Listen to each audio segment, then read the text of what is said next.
Bonsoir à tous et bienvenue dans votre magazine Hauts-de-France Business. Comme chaque semaine, chaque mardi, nous parlons économie et nous parlons de nos entreprises chez nous, ici dans le Nord-Pas-de-Calais. Et c'est l'un des bonbons phares de notre enfance depuis 25 ans maintenant. Ces petites boules qui piquent parfois très très fort. Les têtes brûlées sont confectionnées chez nous à Neuville-en-Ferrain et Tourcoing. Alors comment la marque prépare Halloween, le temps fort de l'année? Notre invité Vincent Bruard, directeur commercial et marketing de Sucre Alliance. Bonsoir. Bonsoir. Merci beaucoup d'être avec nous et notre experte, bien sûr, comme chaque semaine, Jeanne Magnan du Journal des Entreprises. Bonsoir Jeanne. Bonsoir Marie, bonsoir Monsieur Bruard. Bonsoir.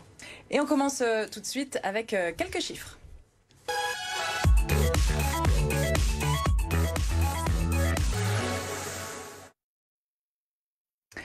Quelques chiffres donc avec cette augmentation de 40% des ventes en 2021 par rapport à l'année précédente, année Covid bien sûr, on aura l'occasion d'en reparler. 2 sites de production, on le disait, dans le Nord et 200 collaborateurs au total. Alors qu'est-ce que ça représente Halloween, puisque ce sera à la fin du mois, c'est un gros temps fort pour vous?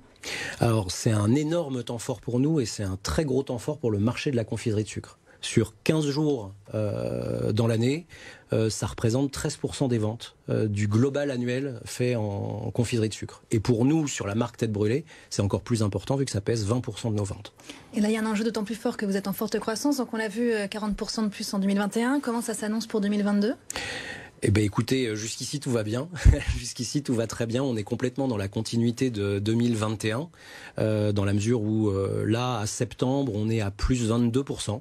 Par rapport à 2021, donc on a une deuxième croissance à 2 chiffres pour la deuxième année consécutive. Il fallait forcément, après les années Covid, c'était indéniable, il fallait relancer les ventes. Ça vous a fait mal cette période-là? Alors la période Covid a fait très mal, parce que c'est vrai que le bonbon c'est un produit partage par excellence, donc sur le global de Sucre Alliance, et pas que sur Tête Brûlée, mais sur le global de Sucre Alliance, les ventes en 2020 ont accusé un repli de moins 15%, donc sur le périmètre Sucre Alliance, ça fait que depuis là, cette année 2022, qu'on retrouve des volumes à peu près comparables à 2019. Donc oui, le Covid a fait très mal. C'était il y a 2 ans et demi quand même le début. C'est vrai que ça paraît long sur le papier, 2 ans et demi pour. C'est encore compliqué aujourd'hui. C'est considérable, mais la fin du Covid, en tout cas sur la marque Tête Brûlée, a commencé à se ressentir à partir de la fin du premier semestre 2021 uniquement. Il a fallu du temps pour que les consommateurs reprennent un petit peu, je dirais, confiance, retrouvent l'envie de partager des choses, que les jeunes fassent des fêtes ensemble, etc. Donc ça a été long. Et sur la marque Tête Brûlée, c'est surtout que la période Covid a succédé directement à une période où nous avons dû repositionner fortement la marque, dans la mesure où la marque a connu un essor extraordinaire entre 2013 et 2017, et qu'à partir de la fin 2017, la marque a subi un gros coup d'arrêt. Et donc en 2019, on a pratiqué, au moment du rachat de Verquin Confiseur par Sucre Alliance, on a pratiqué un repositionnement intégral de la marque Tête Brûlée. Repositionnement qui a porté ses fruits à partir d'Halloween 2019. Et dans la foulée d'Halloween 2019 est arrivée la période Covid. Un stop net. Et quels sont les leviers que vous avez actionnés justement pour relancer cette marque Tête Brûlée? On a tout remis à plat. On a revu complètement la stratégie de marque déjà, donc avec un positionnement beaucoup plus moderne, beaucoup plus fun, beaucoup plus sur le partage et sur le partage sur des valeurs un peu positives. On a mis en place toute une stratégie de moyens également. C'est-à-dire que jusqu'à Valor, sur Tête Brûlée, l'important c'était la stratégie de résultat. Il fallait que ça arrache.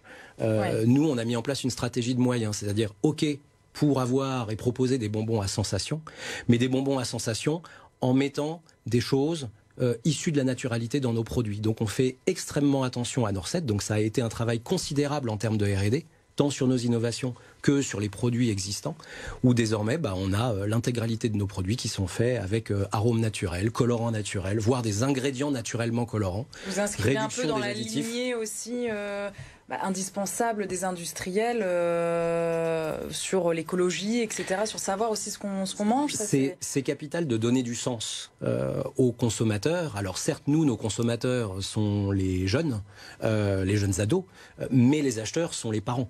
Et les parents, on se doit de leur expliquer qui on est, à savoir une entreprise familiale, et ce qu'on met dans nos produits. Et que de ce fait, on est hyper conscient et on a un sens de responsabilité très élevé sur les produits qu'on développe. Et là, vous nous disiez que donc, les volumes reprennent depuis la fin de la période Covid, mais pour autant, ce sont vos marges qui pour le coup, s'amenuisent à cause de la hausse du prix des matériaux et là, récemment, de l'énergie. Comment vous trouvez un équilibre? Comment ça s'annonce? C'est vrai qu'on vit une période absolument extraordinaire. Ça fait maintenant plus de 3 ans que ça dure et 2023 est parti pour être exactement dans la continuité. Hein. On a subi la Covid. Fin du premier semestre 2021, sont apparues des hausses plutôt flambées plutôt que hausses sur des matières premières, sur les emballages, conséquence de la période Covid. Vous savez combien ça vous coûte, vous, à l'année, ou en tout cas la hausse, le pourcentage de hausse? Oui, ça coûte des millions. Nous, aujourd'hui, en 2022, on a certains de nos produits dont les coûts de production ont quasiment doublé. Là, vous attendez à plus 100% sur le sucre, hein, c'est ça?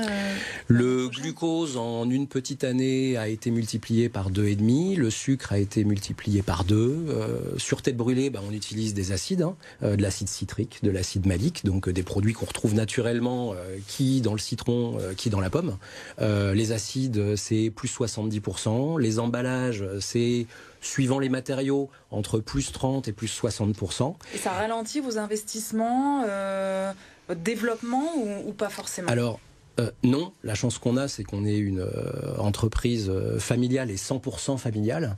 Et donc, notre PDG, Michel Poirier, a tout à fait conscience de la nécessité de ne pas perdre du temps par rapport justement à l'actualité économique et au temps qui passe. Donc, il est inévitable et vital pour une PME comme nous de continuer à investir, ou bien pour investir dans des nouvelles technologies autour de la confiserie de sucre. C'est le cas sur des gélifiés, qui est une technologie qu'on a acquise maintenant il y a 2 ans et sur laquelle, là, on a une deuxième ligne de fabrication qui est prête et opérationnelle depuis maintenant 2 mois seulement.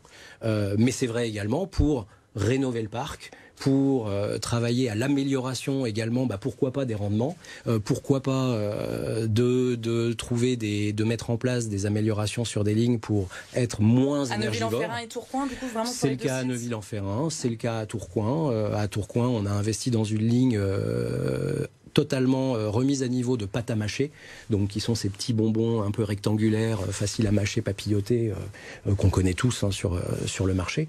Ça, c'est une ligne qui a été intégralement rénovée l'année dernière, donc en pleine période difficile. Merci beaucoup Vincent Bruyère d'avoir été avec nous pour nous parler donc des 25 ans de Tête Brûlée et la période d'Halloween donc qui se profile pour vous et vos équipes. Merci. Avec plaisir.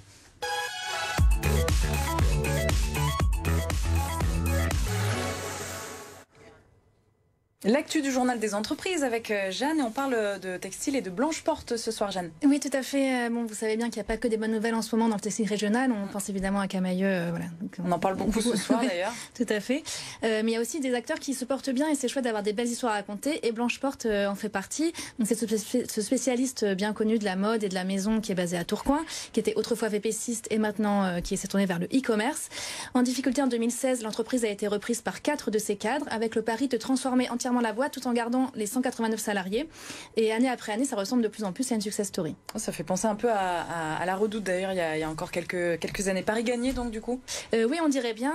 À nouveau rentable depuis 2017. Blanche-Porte voit son bénéfice net et son chiffre d'affaires qui sont en progression constante. Ils ont passé cette année la barre des 200 millions de chiffre d'affaires. Et elle vient de faire entrer 2 importants fonds à son capital qui vont la soutenir dans la phase 2 de son redressement qui est très orientée RSE. Parce que Blanche-Porte, on le connaît, c'est un peu... c'est une marque pour les cinquantenaires, assez mode accessible. Et pourtant, il s'autorise vraiment à innover sur des sujets qui sont normalement l'amalgame de petites marques assez branchées, le zéro plastique, l'upcycling, la fabrication à la demande. Donc c'est vraiment un distributeur à suivre dans la région. Merci beaucoup Jeanne. Un article à retrouver bien sûr sur le site internet du journal des entreprises. À la semaine prochaine.